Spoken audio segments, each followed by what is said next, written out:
بسم اللہ الرحمن الرحیم۔ ناظرین کرام، کتابی سلسلہ پروگرام روشنی کا مطلب ہے حرف سے روشنی، قلم سے روشنی، کاغذ سے روشنی۔ جہالت کے اندھیروں میں روشنی کا واحد ذریعہ کتاب، اور سلام ہو اس کتاب پر۔ حرا کے غار سے پھوٹی وہ روشنی کی کرن، اسی کرن سے کئی آفتاب روشن ہے۔ یہ پروگرام اس لیے P T V home Karachi سے کر رہے ہیں کہ وہ نسل جو کتاب سے دور ہو رہی، اور اس کا مطلب علم سے بھی دور ہو رہی ہے، اسے کتاب کے قریب رکھا جائے۔ کیا فرق ہے کتاب کے پڑھنے میں اور موبائل پر پی ڈی ایف پڑھنے میں؟ یہ ہم بہت سی باتیں آپ تک پہنچا چکے ہیں۔ سافٹ ویئر انجینئر سے ہم نے باتیں کی، ان کو بلا کر آپ تک یہ باتیں پہنچائی۔ مقصد صرف یہ ہے کہ کتاب کی طرف لوٹ کر آئیے۔ اردو مرثیہ، برصغیر کا اردو مرثیہ، شریعت نے آپ کو آداب سکھائے ہیں کہ باپ کو بیٹے سے کیسے بات کرنی ہے، چھوٹے کو بڑے سے کیسے بات کرنی ہے۔ شریعت نے حکم دیا ہے، آداب سکھائے نہیں ہیں۔ اردو مرثیے نے لہجہ سکھایا ہے۔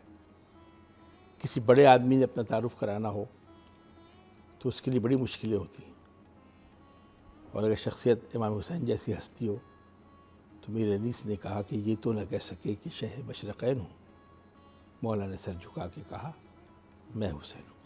اور آج جو کتاب ہمارے ہاتھ میں ہے، سید ید اللہ حیدر، اردو مرثیے میں ایک بہت معتبر نام۔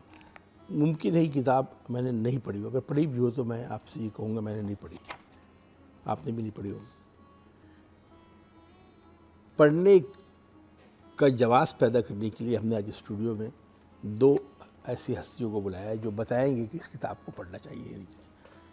بہت محترم معتبر میرے رہنما اور رہبر آغا طالب صاحب، میں بہت دل سے آپ کا احترام کرتا ہوں صاحب، خوش آمدید۔ ید اللہ حیدر صاحب کے بیٹے ناصر حیدر صاحب کتاب، اللہ ان کے درجات بلند کرے، ان کو غنی کی رحمت کرے۔ بیٹے تک یہ ورثہ منتقل ہوا ہے یا ترکہ منتقل ہوا ہے، یہ ہم ناصر سے بات کریں گے۔ ہم پہلے اس کتاب پر گفتگو کرتے ہیں۔ برصغیر میں مرثیے کی اہمیت کیا ہے؟ ید اللہ حیدر کے دوست ہونے کے حوالے سے، ید اللہ حیدر برصغیر کے 1947 کے بعد صف اول کے مرثیے کے شعراء میں ان کا شمار ہوتا ہے۔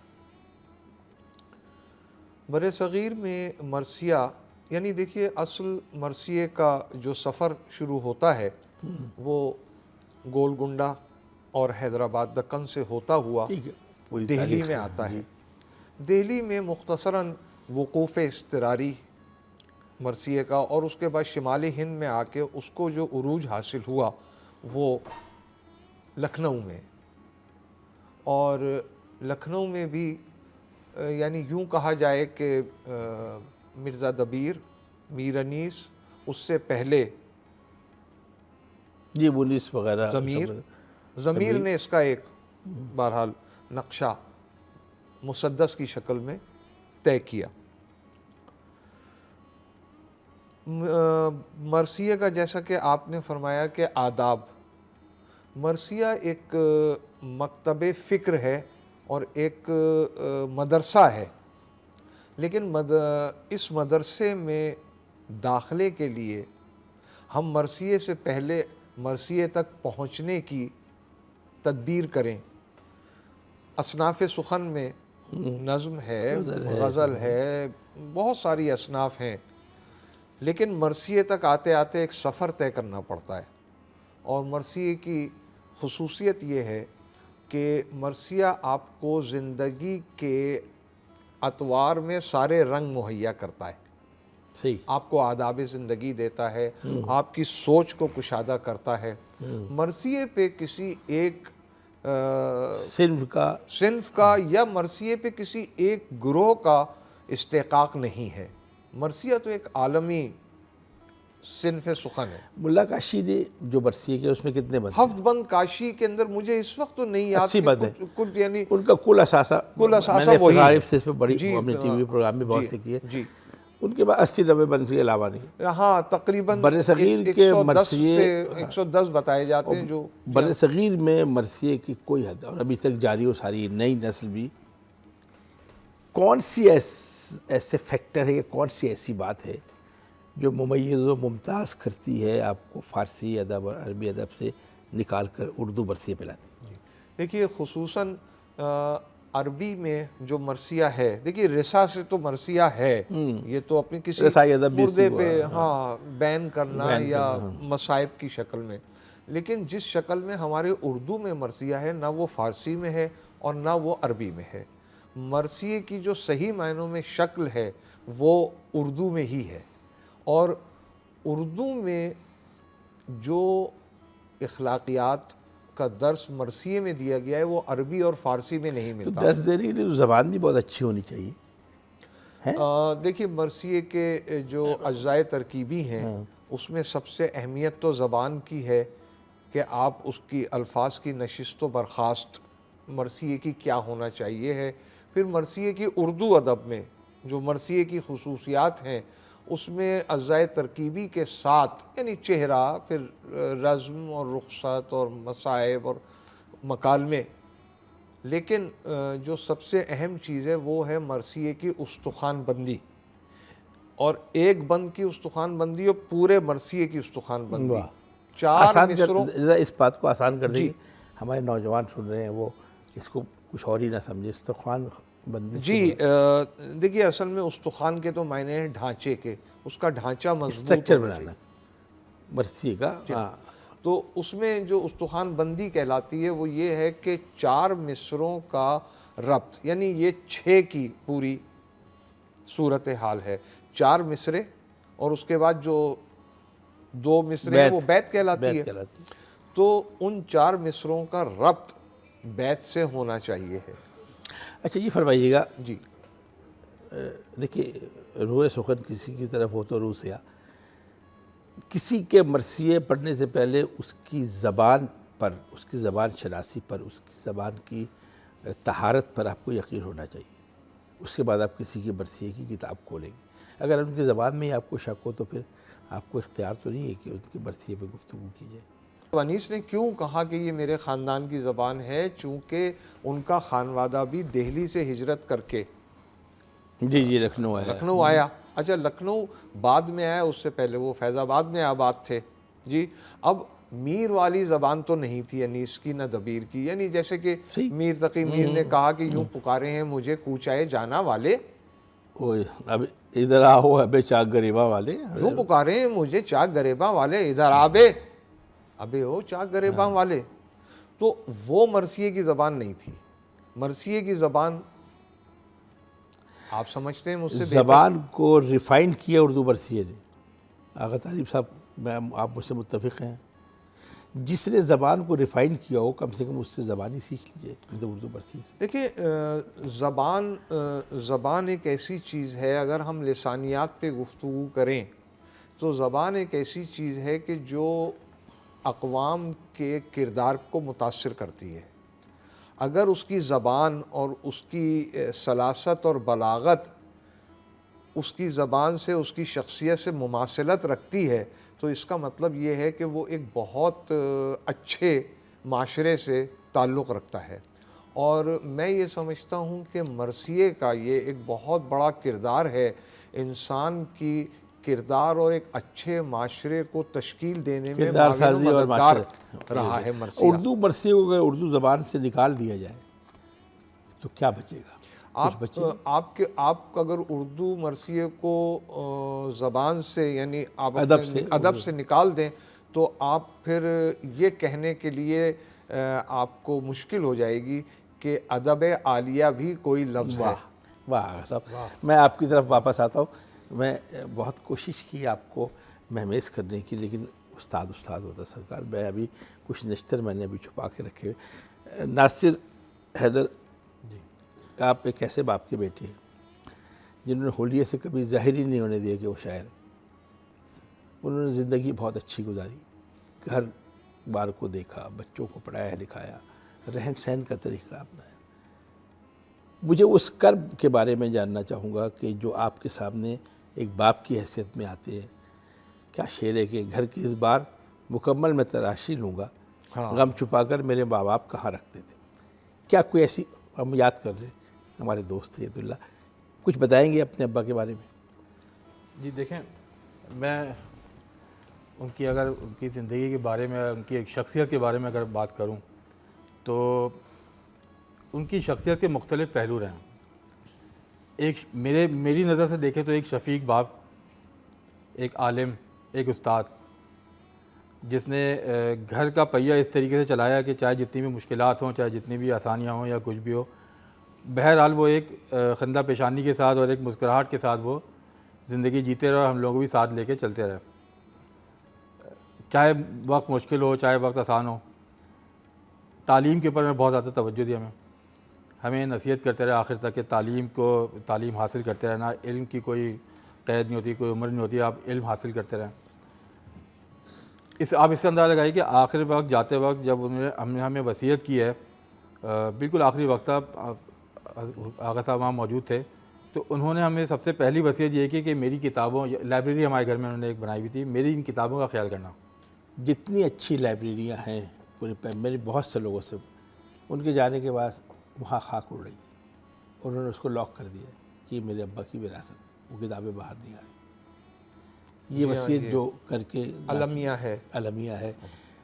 ناصر، پھر آپ کیا کر رہے ہیں اس لائبریری کے ساتھ؟ دیکھیں، لائبریری وہ ایسے ہی ہے اور ہم سب بھائی بہنوں کا متفق ارادہ یہ ہے کہ وہ لائبریری ویسی رکھیں گے، اس کا خیال رکھیں گے، اس میں بلکہ کتابوں کا مزید اضافہ ہوتا جائے گا وقت کے ساتھ ساتھ انشاءاللہ۔ اگر تو لائبریری تو ویسی ہے، لائبریری تو ہمارے لیے سب سے زیادہ مطلب ہمارے والد کی ایک وصیت ہے وہ، اور اس کے علاوہ انہوں نے کہا کہ میں تمہارے لیے کچھ بھی نہیں چھوڑا، میں صرف تم سے اتنا کہوں گا کہ علم حاصل کرتے رہنا اور اپنے تہذیب کو، اپنے تمدن کو، اپنی اخلاقیات کو اور خاندانی جو ہمارا ورثہ ہے مرثیہ، اس کو نہیں چھوڑنا۔ آغا صاحب، میں چپ اس لیے ہو گیا ہوں کہ میں بہت صدمات سے گزر رہا ہوں معاشری طور پر۔ ناصر کی بات سن کے میں بہت لوگوں کے چہرے میرے سامنے آ گئے ہیں۔ بہت بڑا ثانیہ یہ ہے کہ کتاب سے تعلق ختم ہو چکا ہے۔ شاید ہماری نسل آخری ہو۔ سعود عثمانی نے ایک جملہ کہا تھا کہ یہ آخری صدی ہے کتابوں سے عشق کی، لیکن میں جب ان ایسے نوجوانوں کو دیکھتا ہوں کہ باپ ورثے میں یہ نصیحت کر کے گیا کہ لائبریری کا خیال رکھنا، کتابیں پڑھنا، تو پھر تو یہ آخری صدی نہیں ہوئی۔ جی، آپ کی بات سے میں 50% تو متفق ہوں، لیکن اگر آپ اپنے ارد گرد دیکھیں تو نوجوان نسل میں ایک نسل ایسی ہے کہ جس میں مطالعے کا ذوق بدرجہ عدم موجود، اب بھی اس وقت بھی۔ میں اس کی مثال آپ کو یوں دوں گا کہ یہ ید اللہ حیدر مرحوم لگا رہا ہوں بہرحال مجبوراً، کہ میرے ان دوستوں میں سے تھے کہ جو اپنے بچوں کو ہی نصیحت نہیں کرتے تھے مطالعے کی اور علم کی، وہ ان نوجوانوں سے بھی بہت زیادہ انہماک کے ساتھ یہ گفتگو کرتے تھے کہ مطالعے کو نہ چھوڑنا۔ اچھا، ید اللہ حیدر صاحب کی مطالعے کے متعلق اگر میں آپ سے عرض کروں کہ جو مرثیے کے حوالے سے ہے کہ وہ مرثیے میں تلفظات کو بہت اہمیت دیتے تھے، اس کے بغیر مرثیہ ممکن نہیں ہے۔ اچھا، ایک ہمارے یہاں بحث قائم ہے جدید اور قدیم مرثیے کی، تو اگر آپ ید اللہ حیدر صاحب کے مرثیوں کا مطالعہ کریں تو ان کی ہاں ایک جیسے گنگا جمنا کا سنگم ہوتا ہے نا، تو وہ قدیم و جدید دونوں کی آمیزش موجود ہے، یعنی وہ پرانی اجزاء ترکیبی کو بھی۔ ناصر کے دادا بھی ہاں، ان کا خاندانی اصل میں دیکھیں، ید اللہ حیدر صاحب، ان کے والد گرامی قدر قرار جون پوری صاحب، اچھا پھر ان کی ننیال بھی اور ددیال بھی ایک ہی ہے، تو اس میں محسن ذوالقدر صاحب جو اول، جو میر انیس کے زمانے سے ان سے شاگردی اور پھر میر مونس اور میر نفیس سے احباب کا رابطہ وراثت میں ملی ہے۔ سر، مختصر بات کی کہ ان کو وراثت میں ملی، وراثت میں ملی۔ یہ خوش نصیب ہے جن کو وراثت میں نہیں ملی۔ میرا کیمرہ حاضر ہے، وہ کیا کریں؟ دیکھیے، میں آپ سے ایک بات عرض کروں، پہلے میں وراثت کا آپ کو ایک چھوٹا سا تجزیہ کر دوں کہ وراثت ہے کیا۔ وراثت تو یہ ہے کہ جو میرے دادا کرتے تھے وہ یہ بھی کریں اور ان کی تمام خوبیوں کو میں اپنے اندر جذب کر لوں۔ تو قرار جون پوری صاحب نے، جعفر صاحب ان کے پردادا، قرار صاحب سے ید اللہ حیدر صاحب نے لیا۔ اب ید اللہ حیدر صاحب کے 4 بیٹے اور 1 بیٹی، جی، بڑے بیٹے ناصر میاں آپ کے ساتھ یہاں اس وقت موجود ہیں، آپ تحت اللفظ خوانی کر رہے ہیں. تحت اللفظ خوانی ایک بہت بڑا فن ہے, وہ ان کے خاندان میں میر انیس کے زمانے سے آ رہا ہے. اس کے بعد ان سے چھوٹے والے بھائی رضا حیدر جو کینیڈا میں ہیں وہ مرثیہ کہہ رہے ہیں. اور میں نے رضا میاں جب جا رہے تھے واپس کینیڈا انتقال کے بعد, تو میں نے ان سے کہا تھا کہ آپ ان خوش نصیب لوگوں میں سے ہیں کہ جنہوں نے اپنے باپ کی زندگی میں مرثیہ کہا اور ان سے اصلاح لی اور ان کی زندگی میں پڑھا. اگر صاحب میں جی کچھ 5-6 گھنٹے مجھے دیتے ہیں اس پروگرام کے لیے, اگر ٹی وی والے, تو میں آپ سے باتیں کرتا رہتا ہوں اور یہ بات کبھی ختم نہیں بہت ہوتی. طویل وہ موضوع ایک ہے. مجبوری ہے. ناصر صرف یہ بتائیے گا, ہم پہلے ید اللہ حیدر پہ ہم بات ختم کر لیں. اگر آپ ید اللہ شکیل حیدر بھائی صاحب, معاف کیجئے گا, میں آپ کو یہاں تھوڑا سا اگر ناصر میاں کے پاس جانے سے پہلے اگر آپ مجھے وہ بات مکمل کر لینے دیں, بہت مختصر سی بات ہے بالکل کر لیں. کہ رضا حیدر مرثیہ کہہ رہے ہیں, یہ نسل میں منتقل ہوئی چیز. ناصر میاں تحت اللفظ پڑھ رہے ہیں. اس کے بعد ان کے جو تیسرے بیٹے ہیں شبی حیدر, وہ اپنے باپ کے نقش قدم پہ انہی کے پیشے سے وابستہ ہوئے, وہ آرکیٹیکٹ ہیں, خطاط ہیں اور بہترین مصور ہیں. یہ تینوں چیزیں ید اللہ حیدر صاحب کی انہی نے لی. اس کے بعد ان کا جو چوتھا بیٹا ہے عمران حیدر, وہ نوحہ خوانی اس انداز کی کر رہے ہیں کہ جو قدیم انداز تھا نوحہ خوانی کا. ان کی نسل میں رضا حیدر کے بیٹے, ناصر میاں کے بیٹے تحت اللفظ خوانی میں آ گئے ہیں. رضا کے بیٹے طالب اور ان کے بیٹے موسیٰ آ گئے ہیں تحت اللفظ خوانی میں. عمران کے ابھی بہرحال وہ چھوٹے ہیں سب سے, ابھی مرثیہ خوانی ختم ہونے والی نہیں ہے. جی مرثیہ خوانی ختم ہونے والی نہیں, مرثیہ خوانی دیکھیں ختم نہیں ہو سکتی شکیل کوئی بھائی. نا امیدی نہیں ہے. نہیں, ہمیں بہت امید ہے کہ یہ ترقی کی طرف گامزن ہے انشاءاللہ. اب ان کی صاحبزادی جو ہیں, ماشاءاللہ, ان کا بیٹا تحت اللفظ خوانی کا ہاشم بلال, ان کا بیٹا بلال, یہ سب کمال ید اللہ حیدر کا. اس میں کمال ید اللہ حیدر صاحب کے ساتھ ساتھ کرار جون پوری صاحب کا بھی ہے. کرار جون پوری صاحب نے ید اللہ حیدر صاحب کی وہ تربیت کی, یعنی ید اللہ حیدر صاحب کی پیدائش, یعنی ہم ان کو یہ کہہ سکتے ہیں کہ وہ ہجرت کر کے نہیں آئے, کہ اس بر صغیر کی تقسیم سے پہلے ان کی پیدائش پاکستان میں ہی ہوئی تھی. اور مزاجن وہ جون پوری ہیں. جون پور کا جو یعنی مکتب ہے اور جو دبستان ہے وہ شمالی ہند میں لکھنؤ کے ساتھ مربوط ہے. شیرازہ ہند کی زبان, شریک جرم نہ ہوتے شریک تو بری کرتے.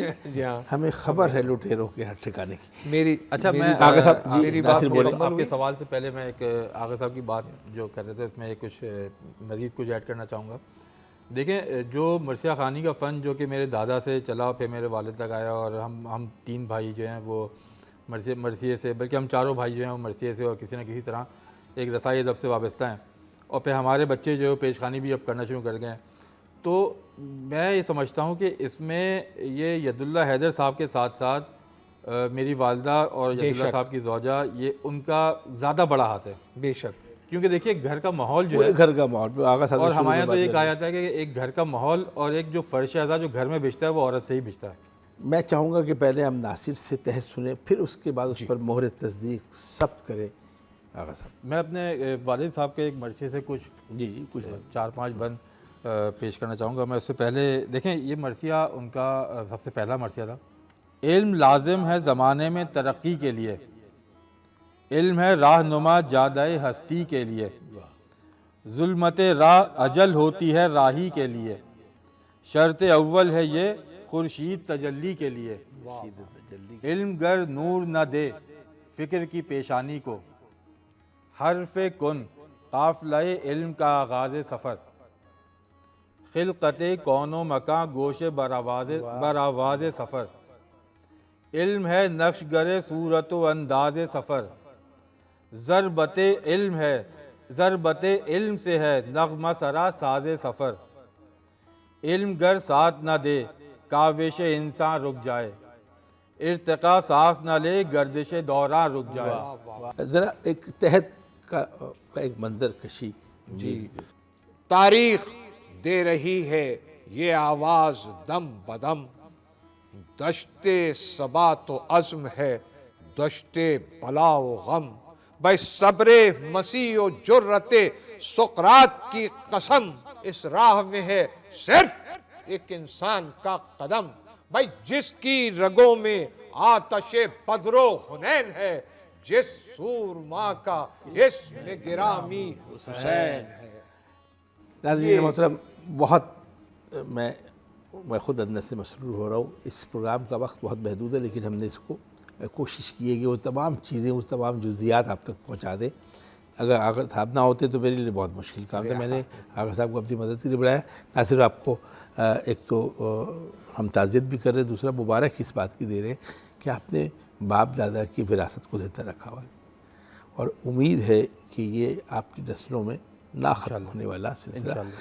جو حضرات ہمارے اس پروگرام کو دیکھ رہے ہیں وہ کتاب ضرور خریدیے گا۔ مرثیہ کی کوئی کتاب آپ لے لیں، مرثیہ پڑھنا وہ بھی آپ کو آغا صاحب نے بتا دیا۔ مرثیے میں جو کچھ موجود ہے، اگر ایک برگر کھانے کے بجائے ایک کتاب خرید لیں تو برگر رات بھر تک آپ کا ساتھ دے گا، کتاب عمر بھر آپ کا ساتھ دے گی۔ کتاب خریدیے، کتاب کو اپنے ساتھ رکھیے تاکہ بہت سی معاشرتی اور جسمانی بیماریوں سے محفوظ رہ سکیں۔ بہت شکریہ غزالی صاحب، ناصر بیٹے آپ کو بہت شکریہ۔ اس کے ساتھ ہی شکیل اختر کو اجازت دیجیے۔ اللہ نگہبان۔